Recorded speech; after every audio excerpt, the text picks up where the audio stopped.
These latest headlines from ABC15 are sponsored by Lerner and Rowe Injury Attorneys. One call, that's all. Hello, I'm Megan Thompson with your afternoon update from ABC15 Arizona.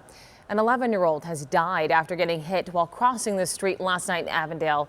Police say it all happened near 107th Avenue and Thomas. The driver did stay on scene and was arrested on suspicion of driving under the influence. A woman is recovering in the hospital after being burned in this house fire overnight. It happened near 83rd Avenue and Indian School. The cause is still under investigation. Prosecutors are now seeking the death penalty for the man accused of murdering a Phoenix police officer.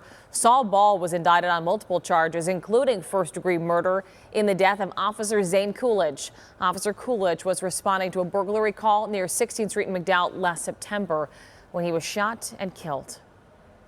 Well, traffic is moving once again after a fiery crash shut down part of the 60 during the busy morning commute. Our Adam Mintzer working to learn the details about what caused some of those major backups.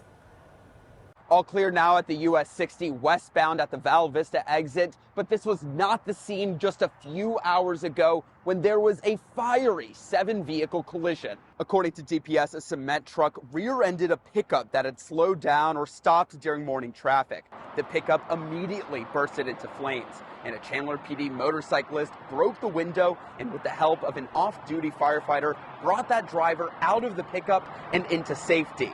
DPS celebrating all the heroes involved and their quick actions that likely saved lives. We as first responders are not first responders only while on duty.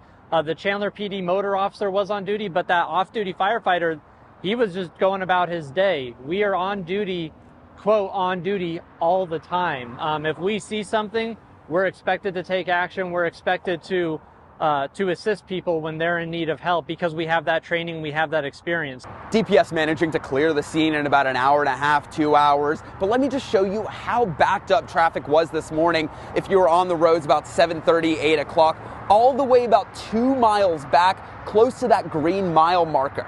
DPS telling us that there were moderate injuries to that pickup driver, but no fatalities. They will continue to investigate. Reporting, Adam Mintzer, ABC15 Arizona.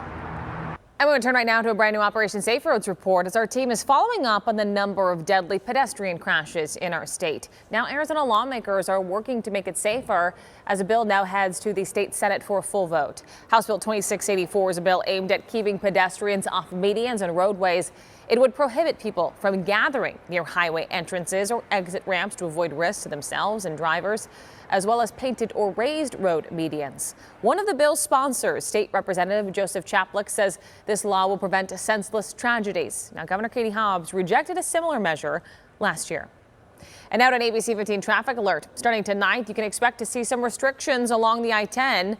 Northbound 48th Street will be closed between Broadway Road and the 10, all due to that ongoing work for the Broadway Curve Improvement Project. The area will be back open Friday morning at 5. The entire project is scheduled to be completed this spring. We'll keep monitoring it for you. You can also check the latest road conditions on abc15.com/traffic.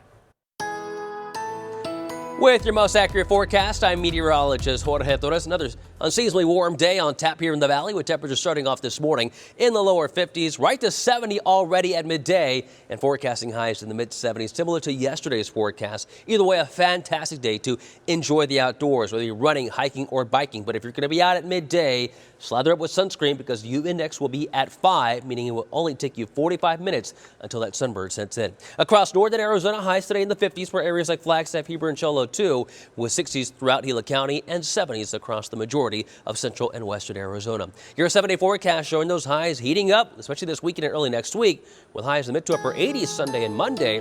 Flagstaff will be in the 50s for the next few days, dropping a little bit on Friday with highs in the upper 40s. But we warm up this weekend, too, with highs in the mid-50s by Saturday with lows in the 20s, and back in the 60s by Sunday and the early part of next week. We will have another update for you tonight. Until then, get the latest news, weather, and traffic at abc15.com, or you can download that free ABC 15 mobile app. These latest headlines from ABC15 are sponsored by Lerner and Rowe Injury Attorneys. One call, that's all.